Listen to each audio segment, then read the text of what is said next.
اور اپنی بیویوں کو بھی نہیں ستائیں گے. جو اپنی بیویوں کو ذرا ذرا سی بات میں منہ پھلاتے ہیں اور ٹن ٹن ٹن ٹن کر کے رلاتے ہیں، میں سچ کہتا ہوں کہ ان پر کوئی عذاب نازل آئے گا، ایسی بیماری ہوگی کہ وہ لاکھ دوائیں کھاتے رہیں مگر پھر نہ کہنا کہ خبر نہ ہوئی. یہ اللہ کی بندیاں ہیں، ان کو یہ مت سمجھو کہ ہماری خالی بیویاں ہیں.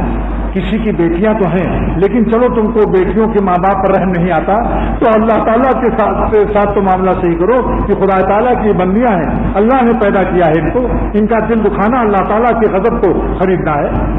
بڑے ترم خاں بنے ہوئے ہو، اگر تمہارے ساتھ کوئی یہی معاملہ کرے، تم لڑکی ہوتی اور تمہارا شوہر ایسی تمہیں ستاتا تب پتہ چلتا.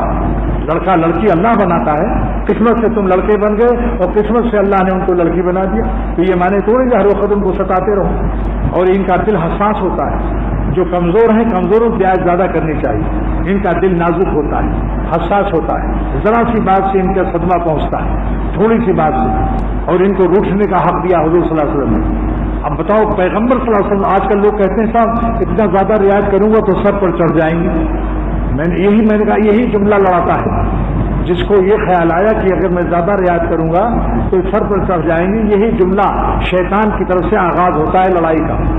کیا حضور صلی اللہ علیہ وسلم کو یہ مقام حاصل تھا کہ آپ خوب رہتے روب سے، مگر آپ فرماتے ہیں آئے عائشہ جب تم مجھ سے روٹ جاتی ہو تو مجھے پتہ چل جاتا ہے. عرض کیا میرے ماں باپ آپ پر فدا ہوں، اے اللہ کے نبی صلی اللہ علیہ وسلم آپ کو کیسے پتہ چلتا ہے؟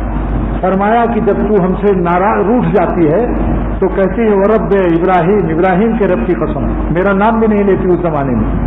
اور جب خوش رہتی ہے تو کہتی ہے ورب محمد، محمد صلی اللہ علیہ وسلم کے رب کی قسم. بیویوں کے ناز و نخرے اٹھانا بھی سنت ہے، بیویوں کے ناز و نخرے اٹھانا بھی سنت ہے. ان کو کہتے ہیں اگر وہ منہ پھلائے ہیں ان کو خوش کر لو، ان کے منہ میں گلاب جامن ڈال دو، یا سبو یا قدوس یا غفور یا حدود پڑھ کے دم کرو. یہ نہیں کہ منہ پھولا ہے تو ایک مکہ مارا، کہا مجھے منہ پھلانا، تم کو منہ پھلانا آتا ہے مجھ کو منہ پچکانا بھی آتا ہے. ظالم کہیں کا نالائق بے قدر.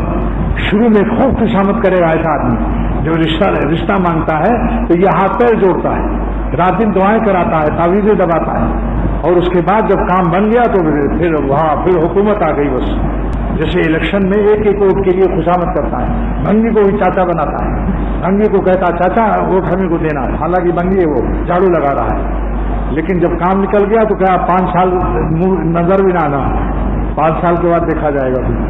کیا ہے دوستو، ذرا انسان بنو، انسان بنو. حضور صلی اللہ علیہ وسلم نے تعجب فرمایا کہ تعجب ہے کہ جو بیویوں کی محبت کرتا ہے اور پھر دن میں اس کو رات میں محبت کرتا ہے اور دن میں تماچے مارتا ہے، ایسے گدھوں پر کس قدر افسوس فرمایا حضور صلی اللہ علیہ وسلم. آج دنیا اسی لیے تباہ ہے، چین نہیں ہے کسی کو. جس نے اللہ کی بندیوں کو ستایا میں نے ان کو بے چین پایا، کیونکہ یہ بات آگے بڑھتی ہے. جب اس کا دل دکھتا ہے روتی ہے اللہ سے، ماں باپ سے کہتی ہے، پھر فاصلے بڑھتے ہیں، یہاں تک کہ بعد میں پھر طلاق کی نوبت آ جاتی ہے.